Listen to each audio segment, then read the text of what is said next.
Salam, dear respected brothers and sisters in humanity. This is Tommy Robinson. Yes, Tommy Robinson, EDL, English Defense League.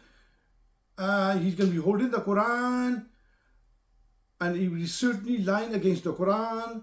Chapter 9, verse 5, he's only going to read verse 5, which is out of context. And this is how you're making mischief and spreading hate against Islam, for which I am going to expose him, because I'll be reading these chapters in verses which are in context, not out of context. Listen, please, diligent listeners. Slay the non-Muslims wherever you find them and take them captive and besiege them and prepare for them in ambush. Who's slaying who? So he said, chapter 9, verse 5. Let me just read it to you.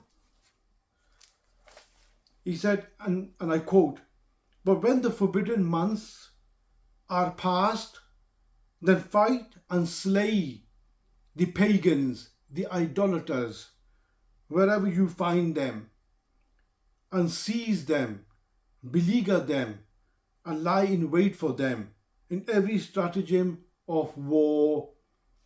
Now I'll be coming back to verse 6, which he did not read, because that is the context of chapter 9, verse 5 and 6. Let me read to you from Surah Baqarah, which are connected, chapter 2, verse 190 to 193. Diligent listeners, fight in the cause of Allah who fight you. Let me repeat again. Surah Baqarah chapter 2 verse 190. 90. Fight in the cause of Allah those who fight you. But do not transgress limits, for Allah loves not transgressors. So here a condition set. It is not unconditional. Conditions for Muhammad sallallahu alaihi wasallam. Fight those who fight you, but do not go beyond the limits which Allah prescribed for him.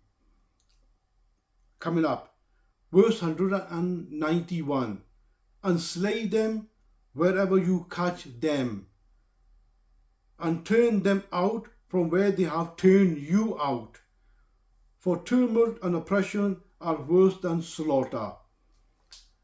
This is the migration from Mecca to Medina, when they were prosecuting the Muslims, the followers, and Muhammad sallallahu alaihi wasallam, a prophet of Islam. So they migrated, exiled from Mecca to Medina.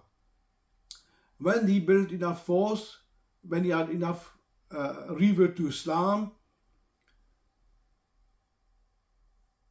the treaty was signed between the mushrik, the idolaters of Makkah, that there'll be no fighting in these 4 months in Islam, and they must keep peace. But because of them breaking the treaty, the war was declared on them, on the pagans, the idolaters, the mushriks, those who associated partners with Allah, the mushriks. So verse continues, but fight them not at the sacred mosque.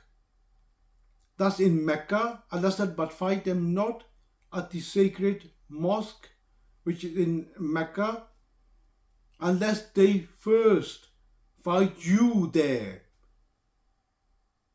But if they fight you, slay them. Such is the reward of those who suppress faith. Well, when you're at war with an enemy, like Britain was with war with America, you know, in the 1800s, the War of Independence. According to the Americans, the British were terrorists. They were the enemy. Vice versa. So what they were doing when the country was invading, if any country invade each other for whatever the reason, what you gonna have a bouquet of flowers for them? Come, the bouquet of flowers and hug them and kiss them? No, you fight the enemy and you kill them. But also, let's come back to the point. Slay them, such is the reward of those who suppress faith. Suppress faith in the narrow as well as the larger sense. If they want forcefully to prevent you from exercising your sacred rights, they have declared war on your religion, and it would be coward of you to ignore the challenge or to fail in rooting out the tyranny, because they were getting suppressed. So Allah said, declare war on them. Let's continue. Verse 192. But if they stop fighting, Allah is oft forgiving, most merciful. Verse 193. And fight them on until there is no more tumult or oppression, and there prevail justice and faith in Allah. So here the conditions are set. This passage is illustrated by the events that happened at Al-Hudaybiyah in the 6th year of Hijrah. Though it is not clear that it was revealed on that occasion, the Muslims were by this time a strong and influential community. Many of them were exiled from Mecca, which I just said earlier on, where the pagans had established an intolerant autocracy, persecuting Muslims, preventing them from visiting their homes, and even keeping them out by force from performing the pilgrimage during the universally recognized period of truth. They were preventing them.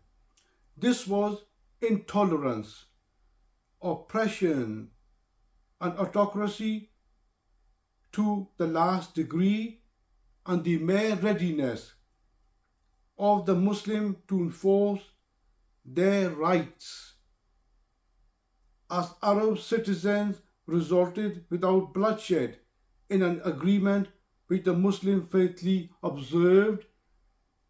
The pagans broke. They became traitors. The pagans, however, had no scruple in breaking faith.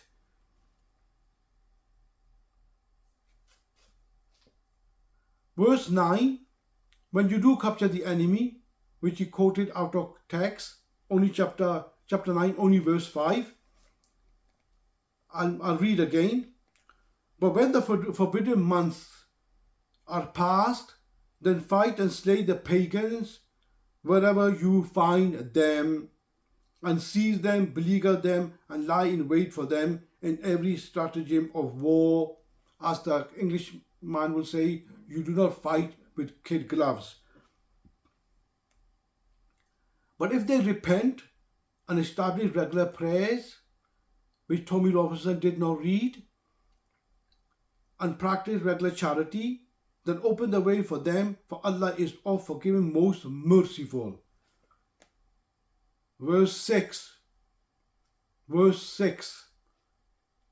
If, which he did not read, because he is causing mischief by reading from the glorious Quran out of context. So he's making mischief not only around in UK, which so far he have done through his lies and brainwashing his followers. Now here I'm going to expose him. Yes, you are exposed, Tommy Robinson, the deviant liar you are. So verse 6, if one amongst the pagans ask thee for asylum grant it to him so that he may hear the word of Allah, and then escort him to where he can be secure. This is because they are men without knowledge. This is the context. So once you got your enemy under your feet, you overcome your enemy, we are not allowed to kill them, to burn them like the Crusaders used to do, to bring any harm to them. We have to take them to a safe haven where they'll be looked after, just like from their own side. From their own side, they want to kill them. This is the context. This is how Muhammad sallallahu alaihi wasallam, he treated them, he forgave them, and they looked after them. The prisoners, whatever they ate, the food, they were given the same food. Look what the American did in Iraq war. Make weapons of mass destruction. What did they do when they overcame them? They stripped them naked, one top of the other. It's a known fact. Compare this to the glorious Quran. Even when you overcome the enemy, because this way of life, which is ordained by Allah and according to His will, Muhammad sallallahu alaihi wasallam lived his life.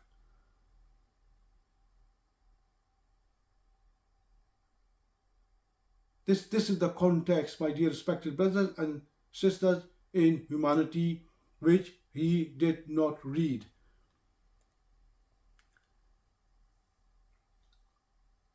Salam, peace. Any questions are most welcome. If you want to quote, anyone want to quote from their scriptures, give the full reference, chapters, quotation and verses. Salam, peace, and